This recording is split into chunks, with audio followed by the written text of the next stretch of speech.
Hello everyone, welcome back. This is Lolly, and I had another crafty dream using envelopes to make a card. Now I know I've used envelopes to make flip books and other explosion type things, so this is very similar. I haven't seen this done anywhere to my knowledge.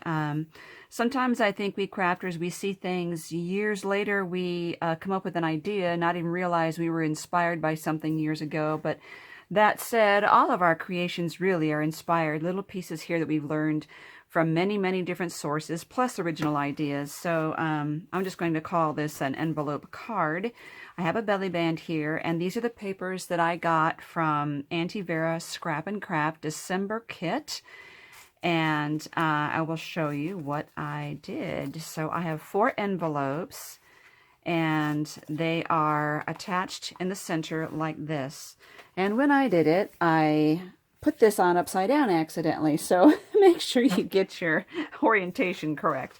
So you got 4 envelopes, which is room to put in 4 cards that you make, or 4 tags, or gift cards. So there's all kinds of things you can use these for. Okay, they can use photos. That would be really cute to put photos in them. Okay, so mine, and oh, and by the way, you need to make sure that this is flat and that all your embellishments are flat and your cards are flat. Otherwise, it's not going to fold properly. I have one gold star here because I can put the belly band up through the bottom. The back is plain. And I'll show you what you can do to make one of these. All you need is 4 envelopes. I'm going to use green because it'll really show up well. The 4 envelopes need to be identical size. They don't have to be identical patterns. I would use the best quality envelopes you can get a hold of. Sometimes those card and envelope sets that you can get, like Christmas cards, the quality of the envelope is really flimsy, and you want a slightly better envelope quality because it's going to take a lot of movement here. The other thing is, if you choose something that's got a nice pretty scalloped edge, like these that I have in my shop, scalloped edge, or if you choose something that's got a pretty pattern here, that's not going to be seen. So this really doesn't matter. The other thing is, you need to have an envelope that's wider than it is tall. So if you have one of those envelopes that is loaded here and the flap is up here, it's not going to work, okay? So whatever size envelope you have, measure the width exactly. This is 5 3/4. And once you get that, you want to add 1/16 or 1/8. This is 1/8. 1/8 onto that. So 5 3/4, add 1/8, and make a square of paper that big.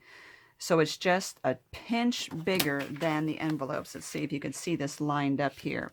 It's almost not even noticeable. There, it's 1/8 bigger, so it's only 1/16 inch bigger on both sides. So that is what we're going to glue all the envelopes to.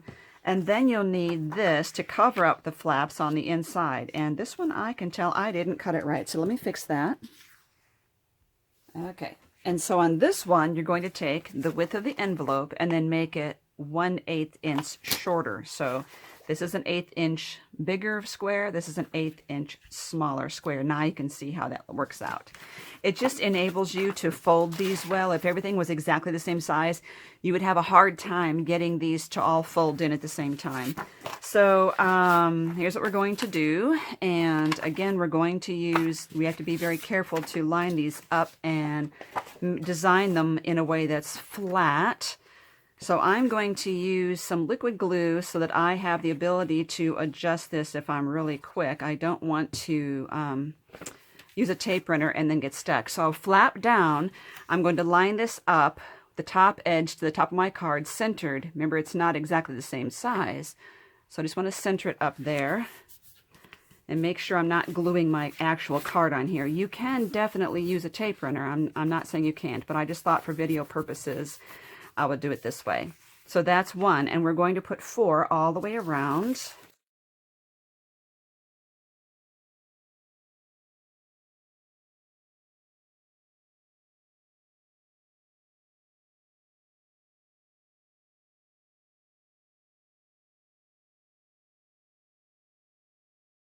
Okay, I'm just going to make sure I got these corners tacked down. Looks pretty good. And then, remember that piece that I said, and this is decorative, by the way. This piece is just going to come in here to cover up all those flaps. And the reason that this needs to be a little smaller is so it can be centered and not hinder your ability to move the envelopes. And again, you can use a tape runner, double-sided tape, whatever you want. Just kind of center that here.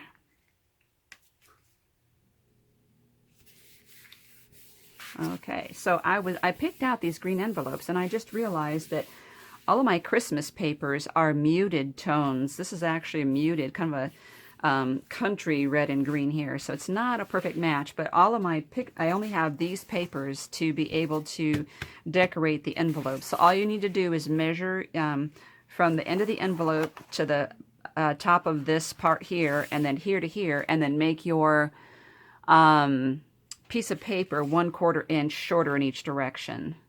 Okay, so first I'm going to figure out which way it folds best. Sometimes it doesn't fold neatly. Okay, so I'm going to make this straight up and down, and I'm going to put these two penguin ones. This is actually just decorative paper. It's not decorative cardstock, so it's a little on the flimsy side, but it's the only thing I had color-wise that would kind of match the bright green. And I'm going to put this one that way as well, up and down, vertical.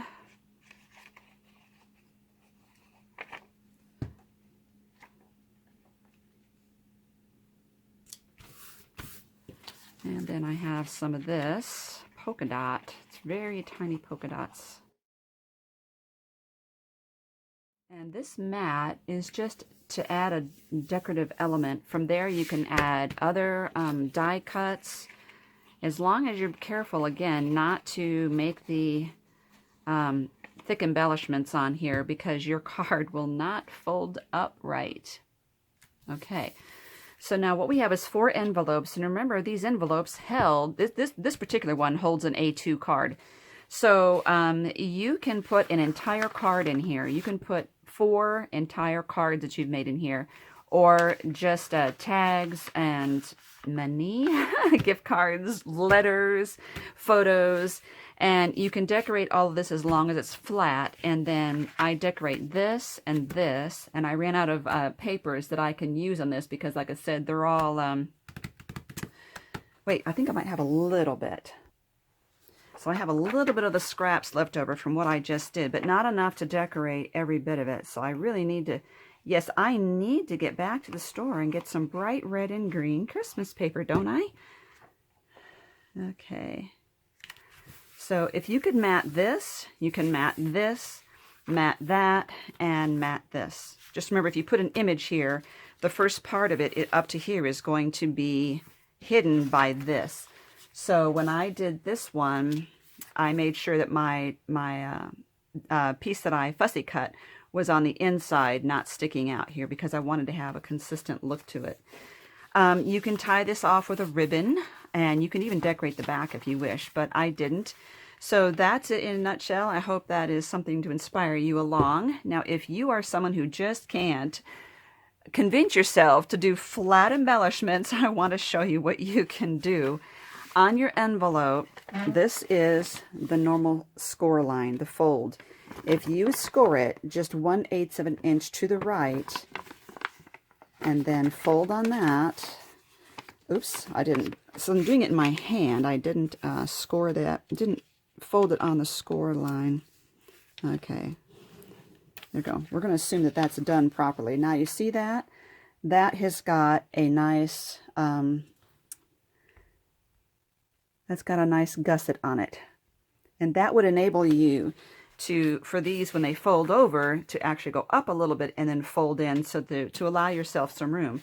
So you would still do the same thing. Make sure you've folded it on both those lines. Glue just this part, and then when you're gluing it to that card here, instead of this one, you would glue just like that. And then when it comes off of there, it's got a nice squared side on it to make room so it can come up and fold over the embellishment. So you can do, only 2 of those can be done that way, and that would be the 2 side flaps.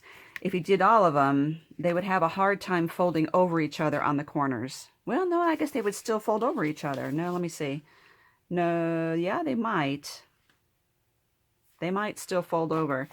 So it's up to you. You could fold these two flat and make these two that way, but that's just some ideas there. And again, if I hadn't run out of papers with this one, we could have finished decorating this one, but it's still really cute. Again, you could do a belly band, you could do a magnetic closure, a Velcro closure, you could do an eyelet here and put ribbon in it and wrap that ribbon around. All sorts of ways you can decorate this. You could put edging on this, lace, very, very cute. I might even add some lace to this one. Hey, what do you think about that? Let's look and see what I have. I also have this, which is really adorable. Oh, how cute. Yeah, we got to do that. Let me get my glue. Oh yeah, here we go.